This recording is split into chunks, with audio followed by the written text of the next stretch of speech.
What's good, everyone? Aggie Coach here. All right, guys, so welcome back. I'm super excited because I am getting ready to kick off season 5. So we can go ahead and get this thing underway. Now, so we started season 5, guys. We started season 5 some time ago before I had to take my hiatus to do all of my studying and all of that good stuff. Now I'm back, and I took the time over the course of all of that downtime to get the FAT8 2021 manual completed. As you can see, signed, sealed, and delivered. The 2021 manual is finally done. I'm super excited because going forward, all FAT8 games will be coming straight out of the manual, which I'm super excited about. I'm going all the way, all the bells and whistles, all of the special solitaire rules is in full effect. You guys are going to see injuries. You're going to see helmets coming off. You're going to see concussion protocols. You're going to see players being out for the whole season. You're going to see players getting suspended. You're going to see coaches getting suspended. It's going to be insane. So I'm super excited to get back. Now that I'm back, we went about halfway through. So this video right here is just going to be a quick recap.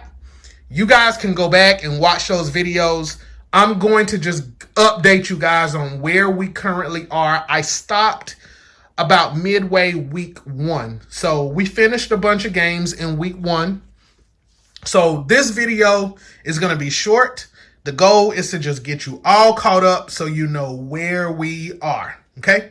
So, real quick, let me throw it up here for you so you can see it. So, we have 2 divisions, right? We have the Dynasty division and the Franchise division, okay? There are 5 teams in each division. Let's start with the Dynasty division. You got Ohio State, North Carolina A&T, the Calgary Dinos, Coastal Carolina, and Michigan. That's one division.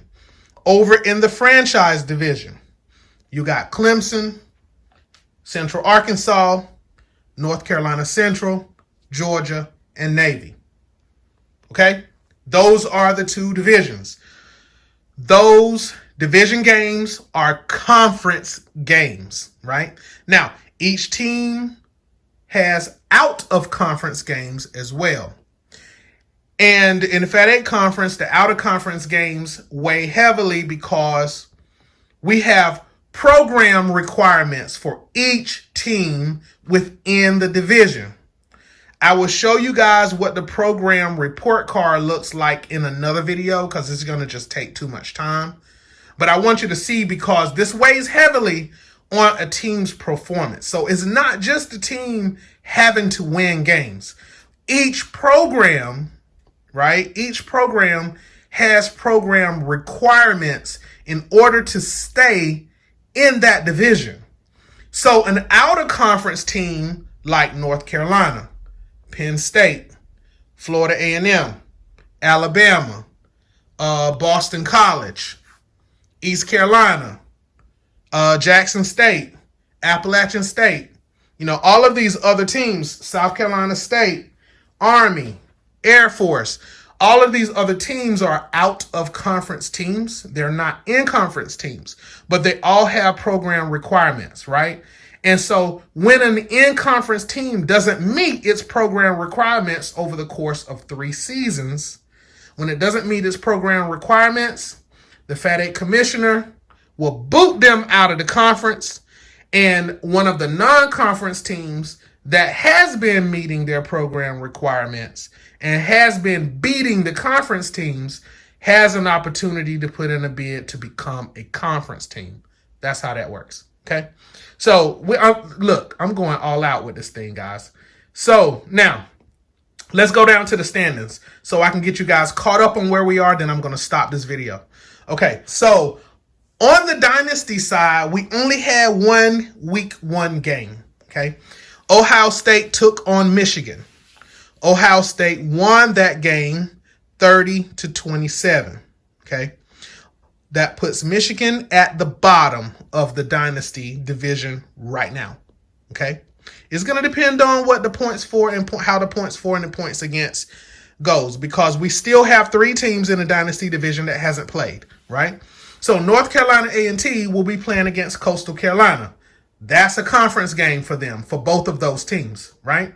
So whoever the winner and loser is, right, we're going to see how that plays out. So that's one game that will basically knock off 2 teams for week 1. And then there's Calgary, who is their opening game is against Howard University. This is what you're looking at. Calgary, this is an out-of-conference game for them. If they lose this game, it's going to hurt. But as an out-of-conference game, you don't want, out-of-conference teams to come in and beat a conference team. That would be bad. So then, those 2 games, A&T against Coastal and Calgary against Howard, will determine the week 1 standings for the Dynasty division. Okay. Now let's go over to the franchise division, because the franchise division is finished for week 1. The franchise division's week 1 game is done. So Clemson took on Navy. Clemson won that game. That was a conference game, 31-21. So Clemson is at the top of the franchise division right now with that win. Georgia took on Central Arkansas. Georgia got away with a win as well. Georgia won that game 29-21. Okay, both teams gave up 21 points, but Clemson is going to be in the lead because the points for Clemson scored 31 points and Georgia only scored 29 points, so that puts Clemson atop of Georgia. North Carolina Central, right now at number 3 in the franchise division, lost to an out-of-conference team. They lost to a very good University of New England team. They lost 13-7. Okay, so North Carolina Central at home let an out-of-conference team come in and beat them. Of course, UCA lost to Georgia and Navy lost to Clemson. So that closed out the franchise division week 1. Okay, so that is currently where we are. Week 1 is finished for the franchise division. There are only 2 games left for week 1. That is North Carolina A&T against Coastal Carolina and Calgary, which you are getting ready to watch, to take on the Howard University Bison. So that's going to close out week 1. Then we'll get ready for week 2. Now, remember what I told you guys. This is going to be another video as well. We're going to also have the national standings, and we're going to have a media poll and a coaches poll. You guys, the viewers, will be the media poll. So at the end of week 1, when I tell you guys week 1 is over, I want you to go back. I want you to review those videos, and I want you guys to vote on who you think should be nationally ranked 1 through 8 in the conference. All right. Okay. I'm going to stop here. Thank you guys for watching. Let's get ready for the Calgary Howard University football game. Here we go.